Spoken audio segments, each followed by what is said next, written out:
Kuwait അന്താരാഷ്ട്ര വിമാനത്താവളത്തിൽ വിമാന സർവീസുകൾ ഘട്ടം ഘട്ടമായി പുനരാരംഭിക്കുമെന്ന് കഴിഞ്ഞ ദിവസം വിവരമുണ്ടായിരുന്നു. ഞായറാഴ്ച മുതൽ T4, T5 ടെർമിനലുകളിൽ നിന്ന് സർവീസുകൾ തുടങ്ങിയേക്കും. US, ഇസ്രയേൽ, ഇറാൻ സംഘർഷത്തിന് പിറകെ ഫെബ്രുവരി 28-നായിരുന്നു കുവൈത്ത് വ്യോമപാത അടച്ചിട്ടത്.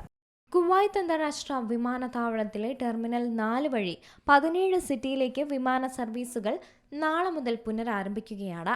ഫെബ്രുവരി 28 മുതൽ നിലവിലുണ്ടായിരുന്ന താൽക്കാലിക വ്യോമപാത അടച്ചിടലിന് ശേഷം ഇതിന് പിന്നാലെ വ്യോമഗതാഗതം പുനരാരംഭിക്കുന്നതിനുള്ള നടപടികളുടെ ഭാഗമായിക്കൊണ്ടാണ് ഈ ഒരു തീരുമാനവും. കുവൈത്ത് എയർവേസ്, ജസീറ എയർവേസ് വിമാനങ്ങളാണ് ആദ്യഘട്ടത്തിൽ സർവീസ് നടത്തുന്നത്. കൊച്ചി, തിരുവനന്തപുരം എന്നിവിടങ്ങളിലേക്കാണ് തുടക്ക സർവീസുകൾ പ്രഖ്യാപിച്ചിരുന്നത്. കുവൈത്ത് എയർവേസ് കൊച്ചി, തിരുവനന്തപുരം എന്നിവിടങ്ങളിലേക്ക് ആഴ്ചയിൽ 3 സർവീസുകളും ജസീറ എയർവേസ് കൊച്ചിയിലേക്കുമാണ് സർവീസുകൾ പ്രഖ്യാപിച്ചിട്ടുള്ളത്. കുവൈത്തിനെതിരായിട്ടുള്ള ആക്രമണങ്ങളെ തുടർന്നാണ് വിമാനത്താവളം താൽക്കാലികമായി അടച്ചിട്ടിരുന്നത്. സ്ഥിതിഗതികൾ ശാന്തമായതോടെ കഴിഞ്ഞ ദിവസം രാത്രിയിലാണ് വ്യോമപാതയും വിമാനത്താവളവും തുറക്കുന്നതായി കുവൈത്ത് സിവിൽ ഏവിയേഷൻ പ്രഖ്യാപിച്ചത്. കേരളത്തിലേക്കുള്ള എയർ ഇന്ത്യ എക്സ്പ്രസ് അടക്കമുള്ള മറ്റു വിമാനങ്ങൾ വൈകാതെ പുനരാരംഭിക്കുമെന്ന പ്രതീക്ഷയിലാണ് പ്രവാസികളടക്കമുള്ളത്. വിമാനത്താവളം അടച്ചതോടെ സൗദിയിലെ ദമാം, ഖൈസുമ വിമാനത്താവളങ്ങൾ വഴിയായിരുന്നു കുവൈത്തിലെ യാത്രക്കാർ.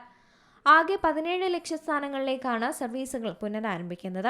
ടെർമിനൽ 4 വഴി പ്രവർത്തനം പുനരാരംഭിക്കുന്നത് സേവന നിലവാരം മെച്ചപ്പെടുത്തുന്നതിനും പ്രവർത്തനക്ഷമത വർദ്ധിപ്പിക്കുന്നതിനുമുള്ള കമ്പനിയുടെ പ്രതിബദ്ധതയുടെ ഭാഗമാണെന്നും ഏത് സാഹചര്യത്തെയും കാര്യക്ഷമമായി കൈകാര്യം ചെയ്യാനുള്ള തയ്യാറെടുപ്പും കമ്പനിക്കുണ്ടെന്നുമാണ് കമ്പനി പറയുന്നത്. യാത്രക്കാരുടെ സൗകര്യങ്ങളും സേവന നിലവാരവും ഉയർത്തിപ്പിടിക്കുന്നതിൽ കുവൈത്ത് എയർവേസ് കൂടുതൽ ശ്രദ്ധ ചെലുത്തുന്നുണ്ട്. സുരക്ഷയും ഗുണമേന്മയും ഉറപ്പാക്കുന്ന രീതിയിൽ മാത്രമാണ് പ്രവർത്തനങ്ങൾ മുന്നോട്ട് കൊണ്ടുപോകുന്നതെന്നും കമ്പനി അധികൃതരും അറിയിച്ചു. International desk, Zee Malayalam news. ഏറ്റവും പുതിയ വാർത്തകളും വിശേഷങ്ങളും വിരൽത്തുമ്പിലറിയാൻ സീ മലയാളം ന്യൂസ് എല്ലാ ഡിജിറ്റൽ പ്ലാറ്റ്ഫോമുകളിലും ലഭ്യം.